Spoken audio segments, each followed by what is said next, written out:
Hello everyone, সেদিন তো ছিল একটা বিয়েবাড়ি। চলো দেখে নিই কী কী খেলাম। তোমাদের তো প্রথমে মেনুটা দেখিয়ে দিলাম। পাতে পড়ে গেল স্যালাড আর সস। তারপরেই তো চলে এসেছিলো ফিশ কাটলেট, যার সঙ্গে সস দিয়ে খেতে অসাধারণ লাগছিলো। আর ফিশ কাটলেটটা ছিল গরম, যার জন্য আরও বেশি সুন্দর লাগছিলো। আর তারপরেই তো চলে এসেছিলো তুলতুলে নরম নান, আর তার সাথে খাওয়ার জন্য ছিল চানা মশলা, যার সঙ্গে খেতে জাস্ট অসাধারণ লাগছিলো। এতটাই সুন্দর লাগছিলো কি বলবো। তারপরেই তো পাতে পড়ে গেল ফ্রাইড রাইস আর চিকেন দো পেঁয়াজা। এটাও তো খেতে খুবই সুন্দর লাগছিলো, জাস্ট অপূর্ব লাগছিলো খেতে। ফ্রাইড রাইসটাতে ছিল কাজু কিশমিশে ভরা।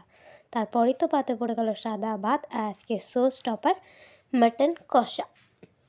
তোমরা তো দেখেই বুঝতে পারছো এটা কতটা সফট আর তুলতুলে ছিল, মুখে দিলেই পুরো গলে যাচ্ছিল।